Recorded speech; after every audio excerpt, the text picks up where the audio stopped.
Step 1. Run up. The run up is a vital step in taking a free kick. There are numerous variations that may be used depending on what is most comfortable for the free kick taker. Step 2. Ball contact. It is one of the most crucial parts of taking a free kick because the contact area on the ball will determine the flight path of the ball after impact. Step 3. Foot contact. The area of contact on the foot is slightly less important than the area of contact on the ball. Step 4. Follow through. This is the last step while taking a free kick and is vitally important. Once the foot has made contact with the ball, either on the instep or inside of the foot, the kicker will then swing his leg up and to the side of his body in the direction which he wants the ball to curve.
On the approach, he takes 2 steps and puts his non-kicking foot beside the ball.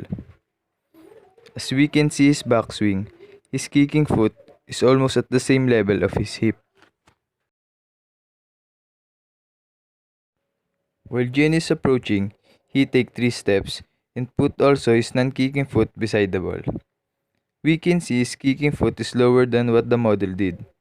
One factor we can see that Gian didn't properly made the backswing is because he has shorter leg. The Papak is left-footed. He is 4 to 5 steps away from the ball before kicking to attain his speed and momentum to the ball. His tap is right foot at the side of the ball, backswing is left foot at its maximum flexibility. The area of the ball that the model kicked is the lower right corner. The area of the foot that the model used is the inside of his foot on the joint of his big toe. It allows more curve on the ball. While Gian, he kicked the ball below the midline using the tip of his shoe. So when he kicked the ball, the direction of the ball is just straight and didn't curve. The Papak kicked the lower left corner of the ball. He used the right side of his left foot when he kicked the ball, but not like the model did, because the Papak used almost the tip of right side of his left foot. The model did a great follow-through. His leg is at the maximum extension. He swings his leg up to the left side of his body to create both top spin and sideways spin. We can see that Gian's follow-through is not too good. He didn't extend his leg into its maximum range. He didn't also swing his leg to the left side of his body. That's why the ball didn't curve. The Papak didn't also extend his leg fully, but his follow-through is better than what Gian did. Though the Papak is left-footed, he swings his leg to the right side of his body, which is correct.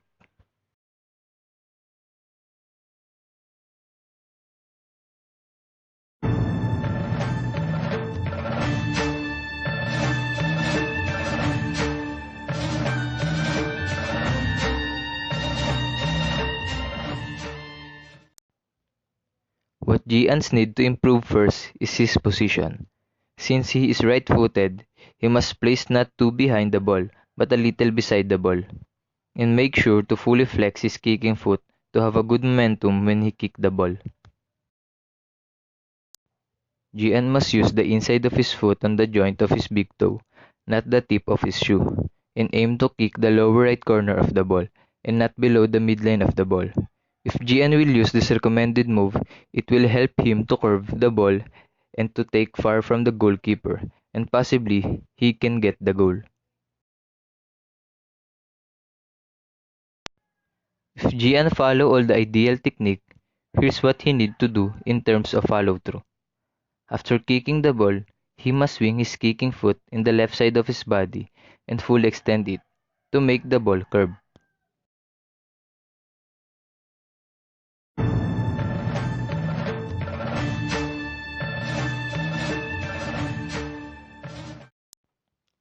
While the Papak, first, he need to improve the position of his body. He should not lean too much. It will help him to fully flex his kicking foot.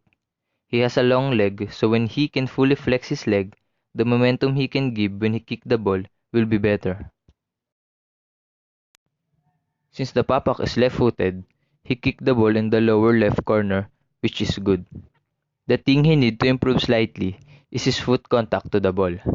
He must also use the inside of his foot on the joint of his big toe to make the curving of the ball get better. One of the factors that affect the movement of the Papak is the position of his body. He need to straighten his body so that he can fully extend his kicking leg. Though the Papak is left-footed, his kicking leg must swing to the right side of his body to make the ball curve too.